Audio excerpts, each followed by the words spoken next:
grouch who ain't no slouch. Elvira, Mistress of the Dark.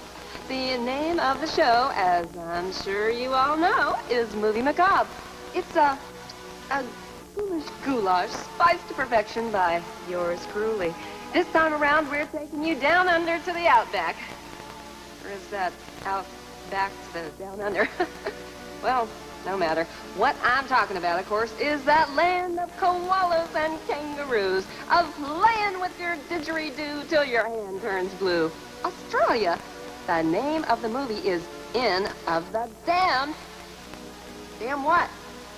Oh, that's it. It's just Inn of the Damned.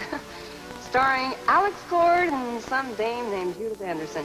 They tell me it's pretty good, but the little bit of it that I saw looked like some doggone Western.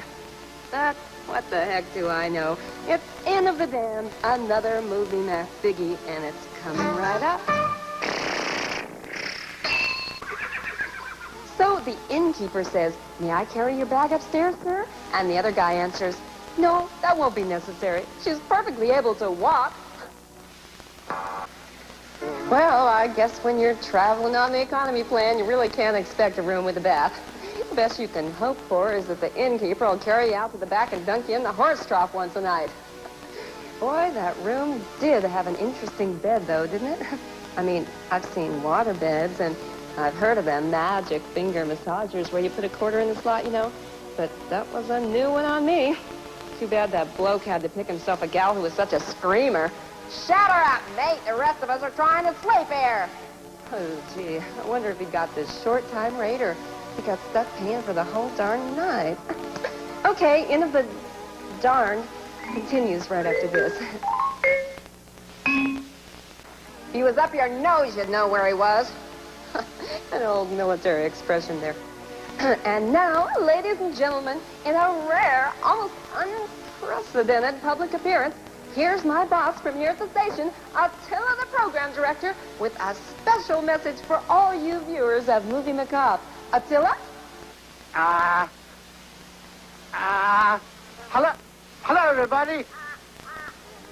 And now you know why his public appearances are so rare. Thanks a bunch, Attila. And give my best to the wife and monster. There's more of the movie right after this. Let's take another look at that, only this time in slow motion. Only kidding. Hey, didn't I tell you this one looked more like a shoot-'em-up than a Movie Macabre? I mean, this ought to be running on a big Western movie, not here. Well, I guess that's one of the pitfalls when you buy turkeys like this by the pound. This one just kind of slipped on through on name value.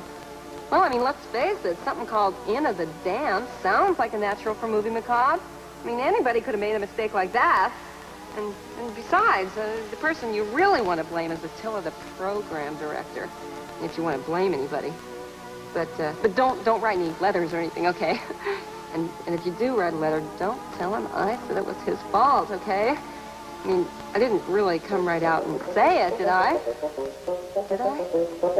I didn't mean to, I did. Boy, for a couple of people who don't like having strangers always turning up at their doors, they sure picked the wrong business to be in. I mean, that guy could have been a bee farmer. Now, who the heck do you suppose that could be? Oh. Hello, Elvira MOTD here.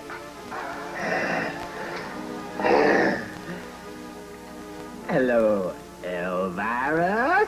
Oh, well, if it ain't my old pal Breather. Hey, ¿qué pasa, baby? What it is? What's happening? Certainly not you.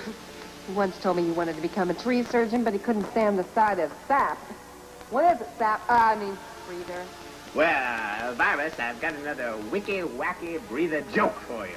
Oh, just what America needs. Go ahead, whack! What's the first thing that goes through a fly's mind when he hits the windshield of a car? Hey, tell me. His butt. Hey, can you say butt on television? No! But. No! Gee, the old gal plays a pretty mean harpsichord, don't she? Uh-huh. Wonder if she ever takes requests. Better yet, I wonder if she ever takes lessons. Oh, and now it looks like that bloodhound Kincaid is closing in. I wonder if a trooper from down under is the same as a Canadian Mountie. You know, always getting their man. That makes it kind of tough on the ones who go for women, but that is another story for another time. The story for this time is the Inn of the Damned, and now at least it's starting to look kind of macabre. For a while there, I was wondering. Well, right now it's time for a commercial, Macabre, and then we'll get back to the Roadhouse romp as Inn of the Darn continues. To finish here. Listen, Lazar, maybe you'd like to finish here, but I need to finish here. Yeah, well, you're just gonna have to stick it out like the rest of us. I mean, I'd like to finish here my own damn, darn self. You're not alone. I'll tell you what I'm gonna do. I'm gonna call out and order us all a great big old pizza to split. You guys can all chip in if you feel guilty about me paying for the little pizza all by myself. So who has suggestions for toppings? I need more fertilizer. No, Lazar, I told you before, we don't put fertilizer on our pizzas in this country. Oh, anchovies are bad enough, okay, but not fertilizer. Well, we'll get back to the movie right after this. Pizza guy. Fertilizer. Hey, come on, okay? I did my best, Lazar. You don't have to eat it if you don't want to, okay? I'll just throw it away. Well, you should take a few polite lessons from Randy over there. I tell you, I don't know how Lazar and his wife have gotten away with that Bates Motel act of theirs for so long. I mean, every time you turn around, they're leaving some piece of incriminating evidence right out there in plain sight. First, it was that umbrella, the one that Trooper Moore almost spotted. Unfortunately for him, it wasn't almost spotted. Then it was that watch chain of Trooper Moore's that Kincaid actually did spot. And now it looks like our boy Kincaid almost has this case cracked.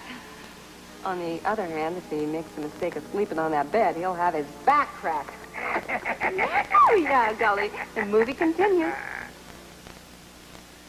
Oh, boy, I can hardly wait to find out what's going on down there in that basement. Hardly.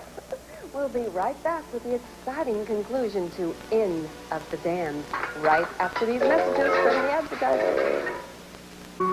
Now, I kept these little peepers of mine appealed the whole darn time, and I still don't get it.